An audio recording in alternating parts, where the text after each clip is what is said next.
బేహద్ పరం మహాశాంతి.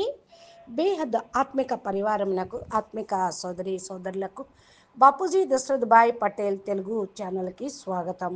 ఈరోజు జ్యోతి ప్రకాష్ భాయ్ మరియు సాక్షి బెహను ద్వారా మనకు మెడిటేషన్ గురించి, దానిలో ఉండేటువంటి విధానము, యోగం కుదరకపోతే ఏం చెయ్యాలి, కుదరకపోవటానికి కారణాలు ఏంటో అనే విషయాలు మనకు ఒకటి ఫస్ట్ పార్ట్లో చెప్పడం జరిగింది.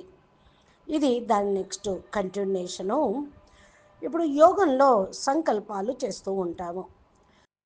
తపస్సు అంటేనే యోగం. తపస్సు అంటే రెండు సంకల్పాలు, జ్ఞానయుత సంకల్పాలై చేస్తూ ఉంటారు. ఇలా చేయటం ద్వారా మనలో ఉన్నటువంటి సంస్కారాలు, వికారయుక్తమైన సంకల్పాలు అణిచివేయబడతాయి. ఈ యొక్క అభ్యాసం చేయగా కూడా ఆటోమేటిక్గా మనకు శుభ సంకల్పాలు, పాజిటివ్ సంకల్పాలే కుదురుతూ ఉంటాయి. కాబట్టి మీరు ఏదైతే మరి ఈ యొక్క కాన్సెప్ట్లో గురించి ఆలోచిస్తూ ఉంటారో అప్పుడు మరి యోగం అనేది కుదురుతుంది. సాక్షి బేన్ అంటున్నారు, యోగం కుదరటం లేదు అని చాలామంది చాలాసార్లు అంటూ ఉంటారు. ఆ సమయంలో ఏం చెయ్యాలి అంటే, యోగం కుదరటం లేదు అని వదిలిపెట్టేయాలనుకుంటారు. వదలవద్దు. దానికి కారణం ఏంటో తెలుసుకొని, నివారణ చేసుకొని సాధన చేయటానికి ప్రయత్నం చేయాలి. అభ్యాసం చేయగా విఘ్నాలు తొలగిపోతాయి. ఇంకొక విషయము, ఇక్కడ చాలామంది గైడెడ్ మెడిటేషన్ అంటూ చేస్తూ ఉంటారు కదా. మరి గైడెడ్ మెడిటేషన్లో సంకల్పము చేస్తూ ఉంటాం. ఎందుకు ఇన్ని సంకల్పాలు చేయటము అని చాలామంది కూడా అడుగుతూ ఉంటారు. దీనికి మీరేమంటారు అని జ్యోతి ప్రకాష్ భాయ్ని అడుగుతూ ఉన్నారు సాక్షి బేను. దీనికి ఇప్పుడు చూడండి, ఒకటో క్లాసు, రెండో క్లాసులో ఫార్ములాలు జ్ఞాపకం చేస్తూ ఉంటాం. అయితే పెద్ద క్లాస్కి వెళ్ళే కొద్దికి బిఏ చదువుకున్నప్పుడు ఇక ఫార్ములాలు కంఠస్థం చేయాల్సిన అవసరం ఉండదు. చిన్నప్పుడు ఏబిసిడీలు ప్రాక్టీస్ చేస్తాం. 21 సంవత్సరం వచ్చిన తర్వాత ఏబిసిడీలు ప్రాక్టీస్ చేయాల్సిన అవసరమే లేదు. ఎందుకని అంటే అవి జ్ఞాపకం ఉండిపోతాయి. అదేవిధంగా మనము జ్ఞాన సంస్కారాలను ఫోర్స్ఫుల్గా మనము ఫస్ట్ మన లోపల ధారణ చేయాల్సి వస్తుంది, వేసుకోవాల్సి వస్తుంది. ఇలా వేయగా కూడా అవి దృఢమైపోతూ ఉంటాయి. అభ్యాసము చాలా ఎక్కువ స్థిరమైపోయే కొద్దీ మన లోపల అంతర్ఘర్షణ అనేది సమాప్తం అవుతూ ఉంటుంది. అయితే మనము కేవలం బుద్ధి యొక్క నిశ్చయంతో, జ్ఞానం పైన నిశ్చయంతో మనము జ్ఞానాన్ని ఆధారంగా తీసుకొని యోగం చేయాలి. అప్పుడే బుద్ధిలో ఏదైతే రసానుభూతి కలుగుతుందో అది సంస్కారం కింద మారిపోతూ ఉంటుంది. జ్ఞాన సంస్కారం, యోగ సంస్కారం, ధారణా సంస్కారం, దివ్య గుణాలు, మజా అనేది వచ్చేస్తూ ఉంటుంది. అప్పుడు ఎప్పుడైతే అనుభూతి కాదో అప్పుడు మజా అనేది రాదు, నీరసించి పోతూ ఉంటారు. వైరాగ్యం రావటం కూడా ఒక్కోసారి ఎందుకులే, ఏ యొక్క ఫీలింగ్ లేదు, అనుభూతి లేదు అని అనుకుంటూ ఉంటారు. కాబట్టి అప్పుడు వదిలేస్తూ ఉంటారు. అందుకనే మేము చెప్తూ ఉన్నాము, వ్యక్తి ఈ సృష్టి యొక్క స్వరూపమును మార్చలేరు కదా. ఇలాగే ప్రకృతి యొక్క మరి అపవర్గం చేసిన వాళ్ళము అవుతూ ఉంటాం. ఇప్పుడు ఏదైతే ఉందో ప్రకృతిని అనుభవిస్తూ ఉండాలి. శాస్త్రాల్లో చెప్పారు ప్రకృతి భోగయుక్తమైనది అని. కాబట్టి ఏదైతే మనం దృశ్యం చూస్తూ ఉన్నారో దాని ఫీలింగ్ అనేది మనం పొందాలి, అనుభవించాలి అని. యోగి కూడా దృశ్యాన్ని చూస్తూ ఉంటారు, భోగి కూడా దృశ్యాన్ని చూస్తూ ఉంటారు. కానీ యోగికి సాక్ష్య స్థితిలో ఉంటూ అతీతంగా ఉండేటువంటి అభ్యాసం ఉంటుంది. కానీ భోగి దానిలో ఇమిడిపోతూ ఉంటాడు. దృశ్యం ఏదైతే చూస్తూ ఉన్నారో దాన్ని కారణము అర్థం చేసుకుంటూ ఉంటారు. కాబట్టి ఏదైతే ఒక ప్రదేశంలో మనము ఇక్కడ మనం గైడెడ్ మెడిటేషన్లో సంకల్పాలు ఇస్తూ ఉన్నాము అంటే ఇలాగ సంకల్పం చేయటంతో సంకల్పం దృఢమవుతూ ఉంటుంది. అదే వైబ్రేషన్ కింద మారుతూ ఉంటుంది. ఇదే నేను చెప్పదలుచుకున్నాను. సంకల్పాలు కూడా అవసరమే. సంకల్పాల అవసరం లేదు అనుకుంటే ఫీలింగ్ అనేది, అనుభూతి అనేది ఉండనే ఉండదు. ఇక్కడ మనము ఆత్మస్వరూపము ఎలా ప్రకటితమవుతుంది? మనం ఏదైతే అనుకుంటూ ఉంటామో అది స్వరూపము, సంకల్పము, వైబ్రేషను మనకు తెలుస్తూ ఉంటుంది. సంకల్పాల యొక్క అవసరం కూడా ఉంటుంది. వ్యక్తి కళ్ళు మూసుకొని కూర్చోవటంతో సీదా ఆ స్థితిలోకి వెళ్ళిపోవటం అనేది కూడా జరుగుతూ ఉంటుంది. కంబైన్డ్గా అవుతూ ఉంటుంది. ఆత్మస్వరూపం ప్రకటితం అవ్వటం కోసం యొక్క స్థితి కూడా వస్తూ ఉంటుంది. ఇక్కడ చూడండి, ఒక్కోసారి ఆత్మ యొక్క స్వరూపంలో ఉన్నప్పుడు రోగము కూడా మరి బాధిస్తూ ఉంటుంది. బుద్ధి మనసు అటువైపుకు వెళ్ళిపోతూ ఉంటుంది. ఇట్లా గైడెడ్ మెడిటేషన్లో మరి సంకల్పం ఇస్తూ ఉంటూ సైలెన్స్లో ఉండకుండా ఉండటంతో కళ్ళు మూసుకున్నప్పటికీ కూడా మనకు అనుభూతి ఆ యొక్క దేహం నుండి దేహానికి అతీతం యొక్క స్థితి అనేది మనకు అర్థమవుతూ ఉంటుంది, తెలుస్తుంది. ఎందుకంటే మనకు అనేక జన్మల యొక్క సంస్కారాల లెక్క అనుసారంగా కొన్ని సంకట పరిస్థితులు అవుతూ ఉంటాయి. శరీరం కూడా తయారయ్యే ఉంటూ ఉంటుంది. ఎదురుగా ఏదైతే కర్మ బంధన వస్తూ ఉంటుందో ప్రకృతి దాని ఎదురుగా కర్మ బంధన అయ్యి వస్తూ ఉంటుంది. ప్రకృతి అభిన్నంగా పురుషుడితోటి ఉంటూ ఉంటుంది. కర్మ బంధన దానితోటి అభిన్నంగా ఉంటుంది. ఇక్కడ ఏదైతే మీరు వదిలేస్తేనే అది వదిలిపోతుంది అనే విషయం మీకు తెలుసు. దాని యొక్క నీడ కూడా మీకు తెలుస్తూ ఉంటుంది. అభిన్నమైనటువంటి విషయం. ఫస్ట్ ఎక్స్పెక్ట్ ఏదైతే మనం చేస్తూ ఉంటామో, ఊహిస్తూ ఉంటామో, ఆశిస్తూ ఉంటామో ఒక్కోసారి వాటికి భిన్నంగా కూడా ఉండవచ్చు, తక్కువగా కూడా ఉండవచ్చు. దానికి కారణం మీరు తెలుసుకోవాలి. ఆత్మస్వరూపము ప్రకటితం అనుభూతి అవ్వటం కోసం కొన్ని కొంత కష్టపడాల్సి వస్తూ ఉంటుంది. ఎందుకు అంటే చిత్త వృత్తులు అనేవి బాధ కలిగిస్తూ ఉంటాయి.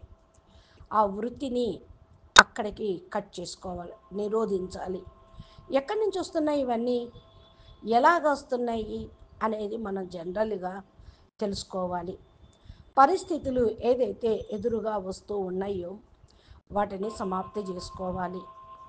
ఈ లెక్కతోటి మనము చూసుకుంటూ ఉన్నట్లయితే మనకు బేసికల్గా కొన్ని ఎఫర్మేషన్స్ కూడా మనము అంటే సంకల్పాలు కూడా చేస్తూ ఉన్నప్పుడు అదే వృత్తి తయారవుతుంది. ఆ వృత్తి సంస్కారంగా కూడా తయారవుతూ ఉంటుంది. అనేక జన్మల సంస్కారాలు, ఈ జ్ఞాన సంస్కారాలు అణిచివేస్తాయి. జ్ఞాన సంస్కారాలు అనేక జన్మల పాత సంస్కారాలని అణిచివేస్తాయి. అవి అజ్ఞానంగా ఉండేయో వికారయుక్తమైన సంస్కారాలు ఏమన్నా కానివ్వండి. ఇక్కడ 3 రకాల వృత్తి అంటే ఆలోచనలు ఎప్పుడూ నడుస్తూ ఉంటాయి. ఏమిటి? ఆత్మ ప్రకాశం రావటం లేదు అనే ఆలోచన కొంతమందికి, ఆత్మ కనపడటం లేదు అనే భావన, అది వృత్తి రూపంలో ధారణ, సంకల్ప రూపంలో ధారణ కావటం లేదు అనుకుంటూ ఉంటారు. ఇలాగ సంకల్పాలతోటి యుద్ధం చేస్తూనే ఉంటారు. స్వరూపానికి తీసుకురావటానికి సంకల్పం కూడా చెయ్యాలి. సంకల్పం టెంపరీగా ఉంటుంది.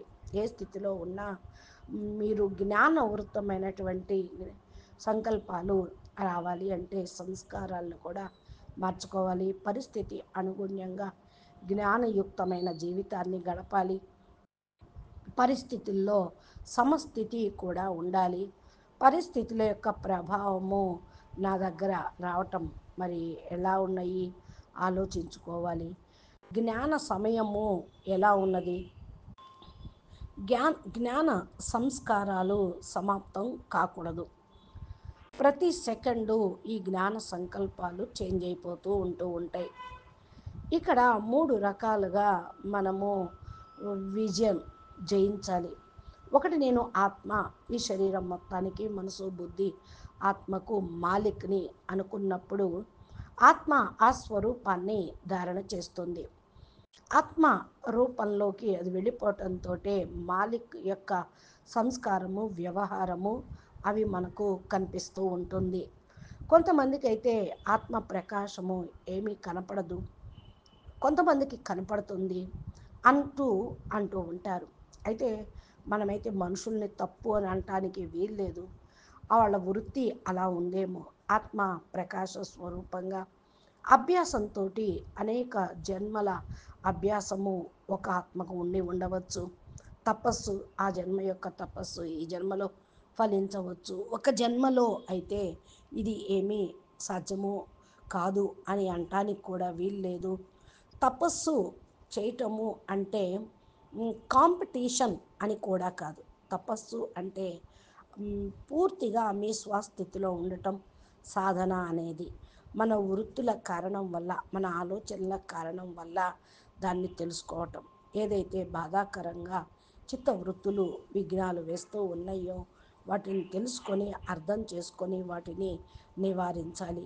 నా లోపల ఆలోచనలు వృత్తులు ఎందుకు వస్తూ ఉన్నాయి, వికారాలు వృత్తి ఎలా ఉన్నది అని ఆలోచిస్తూ దాన్ని సమాప్తం చేసుకోవటానికి ఏకాంతంలో కూర్చొని దానిపైన మన్న చింతన చేస్తూ ఉన్నట్లయితే సంస్కారాలే పూర్తిగా పరివర్తన అవుతూ ఉంటాయి. అనేక జన్మల యొక్క సంస్కారాలు నన్ను బాధ కలిగిస్తూ ఉన్నాయి అనుకున్నప్పుడు ఒరిజినల్ స్వరూపం ఏంటి? మరి సంస్కారాలు దేహముగా అనుకున్నప్పుడు పూర్వ జన్మలు వచ్చిన అనేక జన్మలు దేహాభిమానంగానే ఉండవచ్చు. ఇప్పుడు ఆత్మస్వరూపంలో ఆత్మిక స్థితిలో ఉన్నట్లయితే సంస్కారాలు పరివర్తన అవుతాయి. తక్కువ అవ్వటము తర్వాత సమాప్తం అవ్వటము జరుగుతుంది. నేను జ్ఞాన అభ్యాసం ఎక్కువగా చేయాలి, నేను తపస్సు ఎక్కువగా చేయాలి, నేను ఈశ్వరుడికి సమర్పణత్వం భావనలో ఎక్కువగా ఉండాలి అనుకొని ఇలాగ అభ్యాసం చేస్తూ ఉండాలి. యోగ సూత్రాల్లో కూడా ఇదే రాయబడి ఉన్నది. మీరు యోగము సమాధి కాకపోయినా, అనుభూతి కాకపోయినా, వెళ్ళకపోయినా కూడా తపస్సు చేస్తూనే ఉండండి. స్వ అధ్యయనం చెయ్యండి, ఈశ్వర్ ప్రధానం చెయ్యండి. చిరకాలం వరకు అభ్యాసం చేయగా మీ జ్ఞాన సంస్కారం ఎప్పుడైతే తయారవుతుందో అప్పుడు మీరు మంచిగా అవుతారు. ఆ క్షణం నుండి మీకు ఏకాగ్రత వస్తుంది, సమాధిలోకి వెళ్ళనూగలరు. తమ స్వరూపాన్ని కొద్ది కొద్దిగా అనుభూతిలోకి తీసుకొచ్చుకోనుగలరు. జ్ఞాన వృత్తిలో ఆత్మస్వరూపము కూడా నెమ్మదిగా రిఫ్లెక్ట్ అవుతూ ఉంటుంది. కాబట్టి మీకు అప్పుడు ఆనందం అనుభూతి అవుతుంది. ఎందుకంటే యోగానందము ఆత్మానందము అని అన్నారు. కాబట్టి యోగంలోనే ఆనందం ఉన్నది, జ్ఞానంలోనే ఆనందం ఉన్నది. ఆత్మయే సత్ చిత్ ఆనంద స్వరూపము అనే స్వస్థితిని అర్థం చేసుకొని ఆ స్వరూపంలో అనుభూతి పొందగలుగుతూ ఉంటారు. నెమ్మదిగా వదిలేస్తారు. ఎప్పుడైతే చూడండి రసగుల్లా లభించింది అంటే రసగుల్లా పంచదారని వదిలేస్తుంది, దానితోటి పైకి తేలుతూ ఉంటుంది. అంటే క్రింద వదిలేయటం వల్లే అది పైన తేలింది రసగుల్లా పాకంలో. అంటే ఆనంద అనుభూతి రావటంతో నెమ్మదిగా మీరు ఉపరాం స్టేజ్లోకి వెళ్ళిపోతారు. హల్కా అనుభూతి అవుతూ ఉంటారు. లక్ష్యము ఉన్నతంగా ఉంటేనే మీరు ఆ ఉధ్వస్థితిలోకి వెళ్ళిపోగలుగుతూ ఉంటారు. అదే నేను చెప్తుంది. హయ్యర్ క్లాసుల్లోకి ఆత్మ వెళ్ళిపోయేటప్పుడు ఇక కంఠస్థం చేయాల్సిన అవసరం లేదు. ఏ ఫార్ములానైనా ఆటోమేటిక్గా వాళ్ళకి సాధారణంగానే తేలిగ్గానే జ్ఞాపకంలోనే ఉండిపోతూ ఉంటాయి. అదేవిధంగా మీరు ఉన్నతమైన స్థితిలోకి వెళ్ళిపోయినప్పుడు నేను ఆత్మని, నేను ఆత్మని అనుకోవాల్సిన అవసరం లేదు. ఆత్మస్వరూపంలో ఎగ్దం అనుకోవటంతో స్థిరమైపోతూ ఉంటూ ఉంటారు. ఇక రావటం లేదన్న భావన కూడా ఏమీ ఉండదు. యోగము సరైనదా అవునా కదా అన్న ఆలోచన ఉండదు. ఈ రోజుల్లో నేను అనేక టాపిక్లు కూడా చెప్తూ ఉన్నాం. ఆఫ్ ట్రాక్ కూడా ఉండదు. ఈరోజు మేము చెప్పేది వాస్తవికము. మీ మీ యొక్క సత్య స్వరూపము ఏదైతే ఉందో, సచ్చితానంద స్వరూపము, బ్రహ్మస్వరూపము అని అంతవరకు మీరు చేరుకోవాలి అన్నప్పుడు అనేక బాధ అంటే సమస్యలు, కష్టము ఉంటూ ఉంటుంది. దీనికి కారణాన్ని తెలుసుకొని నివారణ కావాలి. అభ్యాసంను వదిలిపెట్టకుండా చేస్తూనే ఉండాలి. ఆ స్థితికి చేరుకునేంత వరకు వస్తూ ఉంటుంది, వెళ్తూ ఉంటుంది. అందుకని గైడెడ్ మెడిటేషన్లో సైలెంట్గా ఉండేది ఉంటుంది. ఏ విధంగా మనకు శాస్త్రాల్లో కూడా రాయబడి ఉన్నది. మన మనసులో, చిత్తంలో లేక కారణ శరీరంలో ఏవైతే ఆలోచనలు ఉత్పన్నం అవుతూ ఉంటాయో అవి 5 రకాలుగా ఉంటూ ఉంటాయి.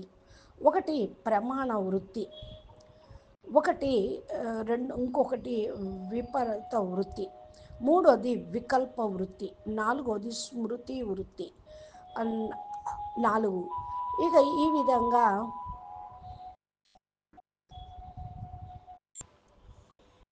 దీనికి ప్రత్యేకంగా ప్రమాణం ఏమిటి అంటే, మన కంటికి ఎదురుగా ఏదన్నా వస్తువు వచ్చినా, సంఘటన జరిగిన, వ్యక్తులు వచ్చిన, పదార్థం ఉన్నా చూసిన వెంటనే సంకల్పం తయారవుతుంది. వృత్తి ఒక వైబ్రేషన్ని ఇచ్చేస్తూ ఉంది. ఆ వస్తువుని చూడకుండా ఉంటే, ఏది ఆ, వినకుండా ఉంటే, చదవకుండా ఉంటే, ఇకే వృత్తి అనేది, వైబ్రేషన్ అనేది రాదు. అది సుఖం వస్తువైనా సరే. అంటే ఇక్కడ అనుమానంతో మనం బుద్ధిలో తోటే ఆలోచిస్తూ ఉంటాం. కాబట్టి అది వృత్తి తయారైపోయింది. దీన్నే విజువలైజేషన్ అని ఉంటూ ఉంటారు. ఊహిస్తూ ఉంటారు, ఇమాజిన్ చేస్తూ ఉంటూ ఉంటారు. ఏ వస్తువు కనిపించదో దాని గురించి ఇమాజినేషనే ఉండదు, ఇమేజే లోపలికి వెళ్ళదు. వృత్తి తయారు కానే కాదు, లోపలకు వైబ్రేషన్ కూడా తయారు కానే కాదు. కాబట్టి మూడవది అగమ వృత్తి అని అంటూ ఉంటారు. అగమ వృత్తి అనగా శాస్త్రాల్లో రాయబడి ఉన్నది, మనము ఏదైతే సత్యంగా సత్యం అని అనుకుంటూ ఉంటామో అది వృత్తి తయారైపోతూ ఉంటుంది. ఆత్మసత్యము, ఆత్మ గురించే మనము వృత్తి అంటే సంకల్పం, వైబ్రేషను తయారు చేసుకుంటూ ఉంటాం. మన లోపల దాన్నే ఒప్పుకుంటూ ఉంటాం. అదే వృత్తి తయారవుతుంది. మూడో రకం ప్రమాణము ఏంటి అంటే అగం, అనగా ఏదైతే మాట్లాడుతూ ఉంటామో అదే ప్రమాణం. శాస్త్రాల్లో కూడా రాయబడి ఉంది. మన యొక్క సనాతన హిందూ ధర్మంలో కూడా ప్రమాణాన్ని ఒప్పుకుంటారు అని. మరి ఏదైతే రాస్తూ ఉంటారో దాన్ని అనుభూతి పొందుతూ ఉంటారు. రాసినప్పుడే దానికి అగమ వృత్తి అని కూడా అంటూ ఉంటారు. దాన్నే ఒప్పుకుంటూ ఉంటారు. అలా వృత్తిగా తయారవుతుంది. విపర వృత్తి అనగా ఆ, అసత్యమైనటువంటి వస్తువుని మాట్లాడటము, ఉల్టా జ్ఞానాన్ని విపరీత వృత్తి ఎలాగా చూస్తూ ఉన్నామో అది వ్యాపింప చేయటం. ఈ రోజుల్లో డేట్లు, ఈ ప్రస్తుత వర్తమాన సమయంలో ఏ యొక్క ఆమ్, టెర్రరిస్టు టెర్రరిస్టులు ఏదో చెప్తూ ఉంటారు, 10 మందిని చంపేయమని. అంటే ఆ, స్వర్గానికి వెళ్ళిపోతాము అని వాళ్ళకు ఒక వృత్తి తయారవుతుంది. టెర్రరిస్టులు తయారు చేసేటప్పుడు ట్రైనింగ్లో మీరు 10 మందిని చంపేస్తే మీరు స్వర్గానికి వెళ్ళిపోతారు అని యుద్ధంలో. అంటే వృత్తి తయారైపోయింది. టెర్రరిస్టులు కరెక్టే అనుకుంటూ ఉంటారు. అయితే నిశ్చయంగా వాళ్ళు బుద్ధి దాని వైపే పనిచేస్తూ ఉంటుంది. అదేవిధంగా అసత్య జ్ఞానం కూడా వాళ్ళు ఇస్తూ ఉన్నప్పుడు ఏ ధర్మంలో అయినా ఇదే ధర్మము, ఇదే నియమము, ఇదే నిజము అనుకున్నప్పుడు వాళ్ళు ధర్మాన్ని సత్యం అనుకున్నప్పుడు దాన్నే ఫాలో చేస్తూ అదే వృత్తిని బుద్ధిలో పెట్టేసుకుంటూ ఉంటారు. అదేవిధంగా వృత్తి 5 ఇంకొకటి నిద్రా వృత్తి. నిద్రా వృత్తి అనగా మ్, మాట్లాడుతూ ఉన్నారు ఏదైతే వస్తువు సంస్కారంగా తయారైపోవటం వల్ల వృత్తి తయారవుతుంది. నిద్ర కూడా మీకు ఆలస్యము సోమరితనం కూడా తీసుకొని వస్తుంది, అదే సంస్కారం కింద తయారవుతుంది. ఇది కూడా ఓ వృత్తి కింద వచ్చేస్తుంది. కాబట్టి దీన్ని అవాయిడ్ చేయాలి. నిద్ర కూడా తప్పే. అంటే తక్కువ నిద్ర పోవటము తప్పే, ఎక్కువ నిద్రపోవటము తప్పే. ఎంత అవసరమో అంత బాడీకి రిలాక్సేషన్ ఎంత అవసరమో అంత నిద్ర పోవాలి. అప్పుడే మీకు ఎనర్జీగా ఉంటుందని చెప్తూ ఉంటారు. కాబట్టి 10 వికల్పాలు అనేక వస్తూనే ఉంటూ ఉంటాయి. ఇది ఇంపార్టెంటే. వికల్పాలు అనేవి ఎదుర్కోవటం కాదు, శబ్దంతో క్రియేట్ అవుతూ ఉంటాయి. గైడెడ్ మెడిటేషన్లో సైలెన్స్ కంటే కూడా సంకల్పాలు కూడా పురుషార్థంలో పెంచుతూ ఉంటూ ఉంటాయి. సైలెన్స్లో ఉంటే లోపల సంకల్పాలు నడుస్తూ ఉంటాయి.